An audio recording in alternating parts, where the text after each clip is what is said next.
మీ ఎలాంటి వ్యాపార ప్రకటనలకైనా వెంటనే మా ఛానల్ సంప్రదించండి. అందరికీ నమస్కారం. ఈరోజు మనతో పాటు ప్రముఖ ఆధ్యాత్మికవేత్త వేదిక్ ఆస్ట్రాలజర్ గోనగంట్ల సురేష్ బాబు గారు ఉన్నారు. గురువుగారితో మాట్లాడేద్దాం. నమస్కారం గురుగారు. మణికంఠ గారు నమస్కారం అండి. గురుగారు, నవంబర్ మాసం విశేషంగా సింహరాశి వారికి ఏ విధంగా కలిసి రాబోతుంది, ఎలాంటి జాగ్రత్తలు తీసుకోవాలి, ఎటువంటి పరిహారాలు తీసుకుంటే బాగుంటుంది అంటారు? సో సింహరాశి గురించి చెప్పాలంటే చాలా ఉంటుందండి. నా మాట శాసనం అన్నట్లు ఉంటారు, అందుకని సింహరాశి అని పేరు వచ్చింది. పాపం ఈ రాశి వాళ్ళకి ఎప్పుడు దేనికి తలగ్గనట్టు ఒక గంభీరంగా ఉంటారు. ఈ టైంలో పర్టికులర్గా వీళ్ళకి అష్టమ శని నడుస్తుందండి. ఈ అష్టమ శనిలో అష్ట కష్టాలు వస్తాయి అంటారు. కొంతమందికి ఇది 2.5 సంవత్సరాలు ఫస్ట్ 1.5 year బాగుంటుంది. కొంతమందికి ఫస్ట్ 1.5 year చాలా ప్రాబ్లమ్స్ కూడా ఉంటాయి. కొంతమందికి ఉల్టా లాస్ట్లో ప్రాబ్లమ్స్ ఉంటాయి, బిగినింగ్లో బాగుంటుంది. ఏమవుతుంది, ఈ టైంలో వీళ్ళకి కొత్తగా బిజినెస్లు ఏదైనా కనుక టేకప్ చేస్తే అవాయిడ్ చేయడం చాలా బెస్ట్. కొత్త ఆపర్చునిటీస్ వస్తే వాటిని ఆచి తూచి 1-2 సార్లు ప్లాన్ బి పెట్టుకుని వెళ్ళటం చాలా చాలా ఇంపార్టెంట్. ఈ రాశి వాళ్ళకి భార్యాభర్తల మధ్య విపరీతంగా గొడవలు వచ్చేసి దాదాపు విడిపోయేంత అవకాశం కూడా ఉంటుంది. కొంతమంది ఆల్రెడీ నాకు చాలామంది ఫోన్ కాల్స్ చేస్తూ ఉన్నారు. సింహరాశితో పాటు వీళ్ళ ఇంట్లో ఇంకెవరికైనా ధనుసు రాశి ఉన్నా, కుంభరాశి ఉన్నా, మీన రాశి ఉన్నా, మేషరాశి ఉన్నా వీళ్ళు అగ్ని పక్కన పడుకున్నట్లే ఉంటుంది. ఇంకా అలా ఉంటుంది. కాబట్టి చాలా చాలా చాలా భార్యాభర్తలు మెచ్యూర్డ్గా ఆలోచించాలి. వీళ్ళ మధ్యలో వేరే మూడో వ్యక్తి కూడా వచ్చేసి వీళ్ళని డైవర్ట్ చేసి భార్యాభర్తల మధ్య రిలేషన్షిప్ని బ్రేక్ అయ్యేదాకా వెళ్ళిపోవడం కూడా ఆశ్చర్యకరమైనది ఏమీ లేదు. నాకు చాలామంది ఫోన్ కాల్స్, మెసేజ్లు వస్తూ ఉంటాయి. నాకు వాళ్ళ లైఫ్ గురించి ఎలా ఉంటుంది తెలుస్తుంది. ఇటు సైడ్ నాకు తెలుస్తుంది. సో మీరు వినేవాళ్ళకి వాళ్ళ ఇండివిజువల్ లైఫ్లో కనెక్ట్ అవ్వకపోవచ్చు, బట్ హార్డ్ రియాలిటీ అనేది తెలుస్తుంది అనమాట. ఖచ్చితంగా అయితే చాలామందికి ఈ వీడియో చూస్తున్న వాళ్ళకి కూడా 100 మంది చూస్తే 80 మందికి ఖచ్చితంగా ఈ టైపు సెన్స్ అయ్యి ఉంటారు ఆల్రెడీ. ఇది కనుక చూసుకుంటే ఈ పర్టికులర్ నవంబర్ మాసంలో దానికంటే ముందు సింహరాశి వాళ్ళు కనుక ఎవరైనా కనుక ఉంటే ఒక్కసారి మన ఇద్దరం చేసిన వీడియోని లాస్ట్ ఇయర్ జనవరి చూసుకున్నా, లేదంటే ఉగాది చూసుకున్నా, లాస్ట్ 3-4 months చూసుకున్నా కానీ వాళ్ళందరూ ఫ్యాట్స్ ఫిగర్స్ మనకు వచ్చినా తెలిసిపోతుంది. వాళ్ళకి ఖచ్చితంగా కనెక్ట్ అవ్వాల్సిందే. ఎందుకంటే అష్టమ శని అంత ఈజీగా పోరు. ప్రమోషన్ వస్తుంది, ప్రమోషన్లో వచ్చినట్లే ఉంటుంది కానీ అదో సాటిస్ఫాక్షన్ ఉండదు. ఇలా అన్ని విధాలుగా ఏది చూసినా కానీ ఏదో ఒకటి ఇంట్లో కానీ బయట కానీ ఇబ్బందులు పడుతూ ఉంటారు ఈ రాశి వాళ్ళు. నేను చాలామంది పర్సనల్గా నాకు తెలిసిన ఫ్రెండ్స్ కూడా ఉన్నారు, క్లోజ్ పీపుల్, క్యాజువల్గా ఫ్రెండ్లీగా మాట్లాడే వాళ్ళు కూడా ఉన్నారు. నేను అప్పుడు వీళ్ళకి ఒక మాట చెప్తా, ఎప్పుడు మీ మాట నాకు కావాలనుకుంటే అట్లా ఈ టైంలో ఒక 2 స్టెప్లు వెనక్కి తీసుకోండి. ఈ టైంలో కూర్మ అవతారం అని చెప్తారు. విష్ణుమూర్తికి కూర్మ అవతారం ఎత్తినప్పుడు ప్రతి అవతారంలోనూ ఆయుధం పట్టుకోవటం, అది చేయటం, ఇది చేయటం, దుమ్నం అని ఉంటుంటారు విష్ణుమూర్తి గారు. పాపం కూర్మ అవతారం అదేం చేయరు. ఈ విడ్రాన్ వాళ్ళ తన వీపుని కవచంగా, అదేమంటారు, కవంగా వాడేసుకోండి. సెన్సెస్ అంతా లోనికి పీకేసుకుంటారు. అట్లా ఈ సింహరాశి వాళ్ళు ఆ కూర్మ అవతారం గురించి స్టోరీ ఏదైనా చదువుకొని విష్ణుమూర్తి ఎందుకు కూర్మ అవతారం ఎత్తారని చూస్తే అది సింహరాశి వాళ్ళకి బాగా కనెక్ట్ అవుతుంది. ఈ టైంలో వీళ్ళు బయటకు వెళ్ళేది కాదు. బయట ఎక్కడ అలజడి జరిగినా, ఏది జరిగినా ఇడ్రా బ్యాక్ సైడ్ బయటకు ఏదో చేయాలని కాదు, ఇంటర్నల్గా స్పిరిచువల్గా ఆధ్యాత్మికంగా ఉండేసి వేరే వాళ్ళకి సపోర్ట్ ఇవ్వండి. ఫ్యామిలీ మెంబర్స్కి, భర్తకి, భార్యకి, సొసైటీకి. You be a silent pillar. మాట్లాడకుండా ఉండే ఒక తత్వం ఈ టైంలో వీళ్ళకి అర్థం కావాలి అన్నదానికే ఈలినాటి శని, అష్టమ శని యొక్క ప్రభావం యొక్క ముఖ్య ఉద్దేశం. శని తీసుకొచ్చేది అందుకు. దశావతారం మనం అనుభవించాల్సిందేనండి. భార్యతో విరోధం పడాల్సిందే. రాముడి అవతారం అదే కదా. మనం ఎంగేజ్లో ఉన్నప్పుడు కృష్ణుడు చేసే పనులు చేయాల్సిందే కదండి. అలాగే కొన్నిసార్లు ఈ టైంలో పర్టికులర్గా చేసుకుంటూ వెళ్ళిపోతుంది. కొన్నిసార్లు మన క్రూరూపం పరశురామ అవతారం ఎత్తాల్సిందే కదా. అలానే ఈ టైంలో కూర్మ అవతారం ఎత్తాల్సిందే వీళ్ళు. ఆ స్టోరీ 1-2 సార్లు చదువుకుంటే ఈ అష్టమ శని ఉన్న బాధలు కూడా పోతాయని మనకి పురాణాల్లో ఒక వచనం కూడా ఉంటుందన్నమాట. అది మనం ఆల్రెడీ చెప్పేసాం. ఫ్రీ అడ్వైజ్ తిన్న వాళ్ళకి ఇది షేర్ చేసిన వాళ్ళకి కూడా, మీ ఇంట్లో వాళ్ళు ఉన్నాయనుకున్న ముందు వాళ్ళకి షేర్ చేసేసి పుణ్యం మీ అకౌంట్లో పడిపోతుంది. సో ఈ నవంబర్ మంత్ కనుక చూసుకుంటే ఫస్ట్ 20 days వీళ్ళకి మనకి కార్తీక మాసంతో ఉంది. బెస్ట్ ఎవరు ఏ చిన్న పూజ చేసినా, ఏ పాశుపత అభిషేకం చేసుకున్నా విపరీతంగా కలిసి వస్తుంది. ఈ రాశి వాళ్ళకి చాలా చాలా ముఖ్యంగా, ఎందుకంటే మళ్ళీ పాశుపత అభిషేకం చేసేసుకోవాలి. పరిహారాలు ముందే చెప్పేస్తున్నా, ఎందుకంటే చాలామంది అంత బిజీగా ఉంటారు కాబట్టి లాస్ట్ వరకు వింటారు ముందే వాళ్ళకి ఇవ్వాల్సిన ఇచ్చేస్తే నెక్స్ట్ అనేది అవసరం. 2 వీటితో పాటు వీళ్ళకి అన్యోన్య దాంపత్య పాశుపత అభిషేకం, భార్యాభర్తల మధ్య డిస్టర్బెన్స్ ఉంటే ఇమ్మీడియట్గా ముందుగా సెన్సే తీసేసుకోవాలండి. పెద్ద ఖర్చు కూడా ఏం కాదండి, ప్రతి ఒక్కరు చేస్తారు. ఏ టెంపుల్ అయినా వెళ్ళిపోయేసి భక్తిగా శివాలయాలకు వెళ్ళిపోయేసి ఆ బ్రాహ్మణులకు కొంచెం నమస్కారం పెట్టి ఇలాగ మాకు కావాలంటే చేసి పెడతారండి. ఇవన్నీ చేసుకుంటూ ఉంటే చాలా బాగుంటుంది. అయితే ఈ నవంబర్ మంత్ కనుక చూసుకుంటే వీళ్ళకి ఎలా ఉంటుంది అంటే మిక్స్డ్గా ఉంటుంది.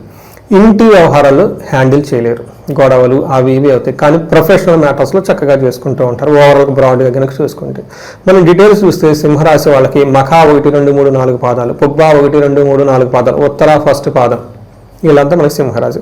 పేరు బలం కనుక చూసుకుంటే వీళ్ళకి చాలా ఎక్కువగా తెలుగు పేర్లు అంతా ఇలా ఉంటాయి. మా, మీ, ము, మే, మో, టా, టీ, టు, టే, ఈ లెటర్స్ అంతా మనకి సింహరాశిలో ఉంటారు. అయితే వీళ్ళకి 5 గ్రహాలు మారున్నాయండి. 5 గ్రహాల యొక్క ప్రభావం ఈ సింహరాశి వాళ్ళకి నవంబర్ మంత్లో ఉంది. అది స్టార్టింగ్ ఫ్రమ్ గురువు దగ్గర నుంచి 1 మంత్ గురువుతో వీళ్ళకి ఉండటం వల్ల, ఆ తర్వాత సూర్యుడు, బుధుడు, శుక్రుడు, కుజుడు కూడా ఈ యొక్క గ్రహాలు కొన్ని అక్టోబర్ ఎండ్లో మారి కొన్ని నవంబర్ మధ్యలో మారింది అనమాట. ఇవి మారడంతో ఓవరాల్గా ఎలా ఉంటుందంటే మనకు సూక్ష్మ గోచారం, లఘు గోచారం ఒక కాన్సెప్ట్ మహర్షులు ఇచ్చారండి. దీని ప్రకారం ఏమవుతుందంటే వీళ్ళకి 4 మొక్కలు చెప్తారు. మానహాని, రిపప్రియం, ధన ప్రాప్తి, విభూది అని చెప్తారు. దీని మీనింగ్ ఏంటంటే అవమానం జరుగుతుంది, మానహాని, అవమానం జరిగే అవకాశాలు ఎక్కువగా ఉంటుంది. ఇది కూడా ఇంటికి సంబంధించిన వ్యవహారాల్లో బంధువులతో గొడవలు జరిగే అవకాశం ఎక్కువగా ఉంటుంది. రిపప్రియం, శత్రువులు ఎవరైనా కనుక ఉంటే వాళ్ళతో కూర్చొని మాట్లాడితే పైచే ఇళ్ళదవుతుంది. నెక్స్ట్ ధన ప్రాప్తి, విశేషంగా ధనం వచ్చే అవకాశం ఎక్కువగా ఉంటుంది. కానీ ధనం వచ్చినట్లే వచ్చేసి మీ దగ్గరికి రాకుండా డైవర్ట్ అయ్యే అవకాశం కూడా ఎక్కువగా ఉంటుంది. రావాల్సిన ధనం ఏమన్నా ఉంటే ఈ రాశి వాళ్ళకి కొంచెం ఏమంటారు భంగపాటు రాకుండా ఇబ్బంది పడే అవకాశం ఎక్కువగా ఉంటుంది. ఓవరాల్ ప్రాస్పెరిటీ శుక్రుడి ద్వారా వస్తున్న ఛాలెంజెస్ కూడా ఉంటుంది. మనం సింపుల్ వర్డ్స్లో చెప్పాలంటే ఇంటికి సంబంధించి బంధువులకు సంబంధించిన వ్యవహారాల్లో ఒక 2 స్టెప్లు ఈ రాశి వాళ్ళు ఎన్నిక చేస్తే తప్పేం లేదు. ప్రొఫెషనల్ మ్యాటర్లో చక్కగా వెళ్ళిపోండి అనేది ఈ టోటల్ ఈ మంత్ వీళ్ళకి సమరీ. ప్రొఫెషనల్ మ్యాటర్స్లో ప్రమోషన్స్ వచ్చే అవకాశం ఎక్కువగా ఉంటుంది. ఒక గుడ్ అచీవ్మెంట్ ఉండే అవకాశం ఎక్కువగా ఉంటుంది. కొంతమంది ఎవరైనా ఇయర్లీ అప్రైజల్స్, ఎంప్లాయీస్, సాఫ్ట్వేర్ వాళ్ళు ఎవరైనా ఉంటే వాళ్ళకి అప్రైజల్స్ వచ్చే అవకాశం ఎక్కువగా ఉంటుంది. వీళ్ళకి పాజిటివ్గా వచ్చే అవకాశం ఎక్కువగా ఉంటుంది. బాస్ కానీ ఏదైనా కనుక వీళ్ళకి చెబితే వీళ్ళ మాటలు ఓకే చేసి వాళ్ళకి కావాల్సిన విధంగా అనుకూలంగా ఉండే అవకాశం చాలా చాలా ఉంది. ఇది ఒక బెస్ట్ టైం ప్రొఫెషనల్ మ్యాటర్స్లో. మనం డీటెయిల్స్ చూస్తుంటే ఎందుకు ఎలా దేన్ని చెప్పారు అది ఒకటి ఉండాలి కదండి ఎవిడెన్స్. దాన్ని బట్టి మనకి 4వ హౌస్లో కనుక సూర్యుడిని బట్టి చూస్తూ ఉంటే 4th హౌస్లో సూర్యుడు ఉంటే 4th హౌస్లో సుఖస్థానం. వీళ్ళకి ఇంటికి సంబంధించిన వ్యవహారాల్లో అంతఃక్లేశ గృహఛిద్రం సౌఖ్యహాని మభోజనం ప్రయాణే విఘ్నమాప్నోతి చతుర్థే రవి సంయుతే అని మనకు చెప్తారు మహర్షులు. దీని ప్రకారం అంతఃక్లేశ లోన ఏదో ఒక బాధగా ఉంటుంది, గృహంలో ఏదో ఒక చిన్న గొడవలు వస్తూ ఉంటాయి. సౌఖ్యం కంఫర్ట్, ఇంట్లోకి మనం కంఫర్టబుల్గా ఉండేది ఎక్కడంటే ఆ ఇంటికి సంబంధించిన వ్యవహారాలకి కంఫర్టబుల్గా ఉండదు, టయానికి భోజనం చేయరు. ప్రయాణాలు కనుక చేస్తే అందులో ఆటంకాలు వచ్చేస్తాయి అని చెప్పేసి మనకు మహర్షులు చెప్తారు. అయితే మనకు నెక్స్ట్ ఇంకొక గ్రహం కుజుడు చూస్తే వీళ్ళకి అగైన్ ఇది మిక్స్డ్గా ఉందండి. వీళ్ళు కూడా 4వ ఇంట్లో ఉండటంతో మన మహర్షులు ఏం చెప్తారంటే భాగ్యహాని, భయం, క్రూరం, బంధువైరం, ధనక్షయం, రోగపీడాది సంతాపం, చతుర్థ స్థానికే కుజ అని చెప్తారు. ఈ టైంలో వాళ్ళకి లక్కు ఏదన్నా గనుకుంటే వాటికి కొంచెం దూరంగా ఉంటుంది. భయం పడిగే సంఘటనలు, క్రూరంగా ఉండే సంఘటనలు చుట్టూ జరిగే అవకాశం ఎక్కువ ఉంది. బంధువులతో గొడవ, ధనాన్ని కూడా కోల్పోతారు అని చెప్తుంటుంది. అంతేకాకుండా అయితే ప్రొఫెషనల్ మ్యాటర్స్లో చాలా బాగుంటుంది. ఇలా కూడా ఇంటికి సంబంధించిన వ్యవహారాల్లో కొంచెం ఇబ్బందిగా ఉన్నా కానివ్వండి, ప్రొఫెషనల్ మ్యాటర్స్లో చాలా బాగుంటుంది. కొంచెం మానసికంగా ఒత్తిడి ఎక్కువగా ఉంటుంది ఇంటికి సంబంధించిన వ్యవహారాలని మనం చెప్పుకోవచ్చు. శుక్రుడు వీళ్ళకి 3వ స్థానంలో ఉండటంతో అగైన్ ఇది మిక్స్డ్ రిజల్ట్ అని మనం చెప్పుకోవచ్చు. కొంతమందికి శత్రువులు పెరిగే అవకాశం ఎక్కువగా ఉంటుంది, ధనం విపరీతంగా ఖర్చు అయ్యే అవకాశం ఎక్కువగా ఉంటుంది. కానీ ప్రొఫెషనల్ మ్యాటర్స్లో వీళ్ళు ఒక మాట చెబితే ఆ మాటకి కట్టుబడి వీళ్ళ స్టాఫ్ అని తినే అవకాశం ఎక్కువగా ఉంటుంది. ఏదైనా సజెషన్ ఇచ్చిన ప్రతి ఒక్కళ్ళు యాక్సెప్ట్ చేస్తారు. ధనం ప్రకారంగా, గౌరవ ప్రకారంగా ఎక్కువగా ఉంటారు. సో వీళ్ళకి ఆధ్యాత్మికంగా ఎక్కువగా గడిపే అవకాశం కూడా ఈ మంత్లో ఎక్కువగా ఉంది. గురువుల మాటలైనా, తర్వాత జ్యోతిష్కుల్ని కలిసినా కానీ మంచి ప్రిడిక్షన్ వీళ్ళకి వచ్చేసి లైఫ్ అనేది చాలా స్మూత్ కావాల్సిన ఏమంటారు ఆధ్యాత్మిక సంబంధించిన హోమాలు కానివ్వండి, యజ్ఞాలు ఈ టైంలో చేసుకుంటే వీళ్ళకి విపరీతంగా కలిసి వచ్చే అవకాశం ఎక్కువగా ఉంటుంది. అందులోనే వీళ్ళకి కార్తీక మాసం కాబట్టి ఏ చిన్న పూజ చేసినా కానీ విశేషమైన లాభం వీళ్ళకి వస్తుంది. అందుకని ఇంటికి సంబంధించిన వాతావరణంలో ఎలాంటి గొడవలు లేకుండా ఇంట్లో నోములు చేసుకోవటం, వ్రతాలు చేసుకోవటం, పాశుపత అభిషేకాలు చేసుకోవటం, ఇండివిజువల్గా జాతకం చెక్ చేసుకొని ఈ టైంలో వాళ్ళకి జాతకంలో ఏమైనా దోషాలు ఉంటే అవన్నీ తీసేసుకోవడం కావాల్సిన పూజలు అవన్నీ చేస్తే, గ్రహ జపాలు ఇవన్నీ చేస్తే చక్కగా వీళ్ళకి కలిసి వస్తుందండి. ఇక ఈ రాశిలో ఏ నక్షత్రాలు ఉంటాయి, స్పెసిఫిక్గా వాళ్ళకి ఎలా ఉంటుంది? వీళ్ళకి మఖ, పుబ్బ, ఉత్తర. సో దీన్ని పూర్వ పాల్గొని ఉత్తర పాల్గొని కూడా అంటారు. ఇవి ఫస్ట్ ఈ మంత్ అంతా వీళ్ళకి ఏ పని చేసినా జయప్రదంగా ఉంటుంది, ఐశ్వర్యప్రదంగా ఉంటుంది. ఓవరాల్గా కనుక మంచి ఫుడ్ తింటూ హ్యాపీగా ఉంటారు. ఇది ప్రొఫెషనల్ మ్యాటర్స్లో. బట్ ప్రాబ్లం ఏంటంటే ఇంటికి సంబంధించిన వ్యవహారాలకు గొడవలు అవుతాయి. ఈ గొడవలు అన్నదమ్ములతో గొడవలు అవ్వచ్చు, తోబుట్టువులతో గొడవలు అయ్యి ఉండొచ్చు. అంతేకాకుండా వీళ్ళకి కొంచెం లైట్గా కుజుదోషం ఏదన్నా కనుక జాతకంలో ఉన్నా కానీ వాళ్ళకు కూడా ప్రాబ్లమ్స్ క్రియేట్ అయ్యే అవకాశం ఎక్కువగా ఉంటుంది. అంతేకాకుండా వీళ్ళకి ధనలాభం బాగుంది, ఫంక్షన్స్ అన్ని అటెండ్ అవుతారు. ఈ రాశి వాళ్ళకి బంధించబడినట్లు ఉండే పరిస్థితి ఎక్కువగా ఉంటుంది. ఎందుకు అంటే ఫ్యూచర్ గురించి. సో యూఎస్లో ఉందామా, ఇండియా వెళ్ళిపోదామా, అసలు ఇక్కడ ఉంటే బాగుంటుందా లేదా, లేదంటే ఇల్లు అమ్మాలి అమ్ముదామా లేదా, లేదంటే పెళ్ళి అవుతుందా లేదా, అంటే డైవర్స్ ఇద్దామా అసలు వద్దా లేదా, అనుకూలంగా ఉంది. ఇలా రకరకాలమైన కొన్ని టెన్షన్స్లో ఉంటారు వీళ్ళు. అలాంటి సిచ్యువేషన్లో మనకి కాల్ చేస్తే మనకి ఆస్ట్రాలజికల్ ప్రకారంగా చూసి వాళ్ళ హారోస్కోప్ ఫ్యూచర్లో ఎలా బాగుంటుంది, ఎలాంటిది ఉంటుంది, దాన్ని ఛాలెంజ్ చేసి అంటే అడ్రస్ చేసి వాళ్ళకి గైడెన్స్ ఇవ్వడానికి చాలా బాగుంటుంది.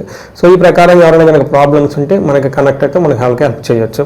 వీటితో పాటు వీళ్ళకి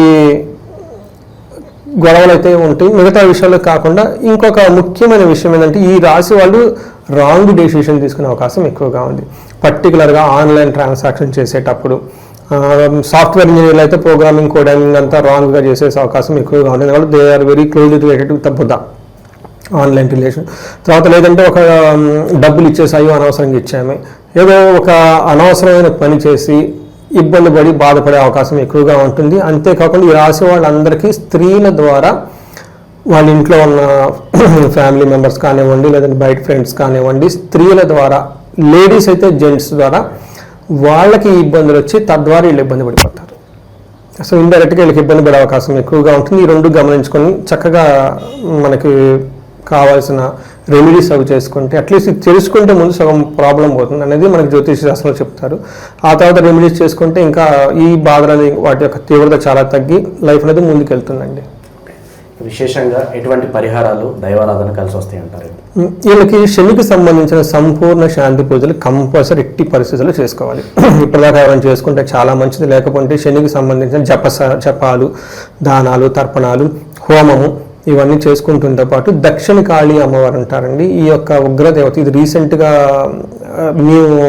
నేను మా దగ్గర ఉన్న వేద పండితులు మొత్తం కలిపి కూర్చొని ఎలా చేస్తే ఈ యొక్క శని యొక్క తీవ్రతలు చాలా వరకు మనం తగ్గించవచ్చు అనే దాని గురించి ఆలోచించి మనకి దశ మహావిద్యుల దక్షిణ కాళీ అమ్మవారు అంటారు. ఈయనకి శనికి అధిష్టాన దేవత ఆమె కాబట్టి ఆమె కూడాను, ఆ దేవత కూడాను మనం అమ్మవారికి ఒక కొంత జపం చేపించేసి శనికి పాశుపత అభిషేకము, శనికి తైలాభిషేకము, శనికి సంపూర్ణ శాంతిని చేసుకుంటూ ఉంటే చాలా వరకు తీవ్రత తగ్గుతూ ఉంటుంది. ఎవరైనా కనుక భార్యాభర్తలు గొడవ పడుతుంటే అన్యోన్య దాంపత్య పాశుపత అభిషేకము, లేదా విశ్వావసు గంధర్వరాజ విశేష హోమం చేస్తాం. చాలామంది డైవర్స్లు దాకా వచ్చిన వాళ్ళకి 3 days కూర్చోబెట్టేసి 1,00,000 సార్లు జపం చేయించి ఇవన్నీ చేస్తూ ఉన్నాయన్నమాట. అవి కూడా మంచి రిజల్ట్ వస్తూ ఉన్నాయి అనమాట. అప్పటిదాకా మనకి లీగల్ నోటీస్ సర్వ్ చేసి తాళిబొట్లు చేసి అవతలకి వెళ్ళిపోయి అసలు మాకు వద్దన్న వాళ్ళు మళ్ళీ కలుస్తుంది.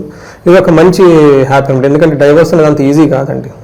వాళ్ళ పేరెంట్స్ ఇక్కడ వాళ్ళ కొంతమంది లండన్లో రకరకాల ప్లేసులు ఎన్ఆర్ఐలో ఉన్న వాళ్ళు వాళ్ళ పేరెంట్స్ వచ్చి కూర్చొని పేరెంట్స్ చేపిస్తున్నారు.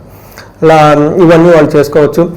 ఈ రాశి వాళ్ళకి ధన ప్రవాహం రావడానికి కుబేర పాశుపతం లేదంటే స్వర్ణలక్ష్మి విశేష హోమం, బిజినెస్ పీపుల్ ఎవరైనా ఉన్నా, ఎందుకంటే ఆల్రెడీ బిజినెస్ ఫ్లో నడుస్తూ ఉంటుంది. ఈ టైంలో రిస్క్ తీసుకునే దానికంటే ఇలాంటివన్నీ చేసుకొని వెళ్ళిపోతే చాలా చక్కగా ఉంటుంది. చండీ పారాయణము, చండీ హోమము, శత్రువుల బాధలు ఎవరైనా ఉన్నా కానీ ప్రతి సమస్యకి చక్కటి పరిష్కారాలు మన వేదాల్లో, శాస్త్రాల్లో, పురాణాల్లోనూ, తంత్రజ్ఞానంలోనూ ఉన్నాయి. కాబట్టి మనకున్న ప్రాబ్లమ్స్ ఒకటైతే పరిష్కారాలు 10 కాదు 100 ఉన్నాయి. ఎందుకంటే మనకు యజుర్వేదంలోనే మంత్రాలు 10,000 మంత్రాలు ఉన్నాయి. ఏ ఒక్క మంత్రం వాడినా పోతుంది. భగవద్గీత 18 అధ్యాయాలు మనకు చెప్పారు.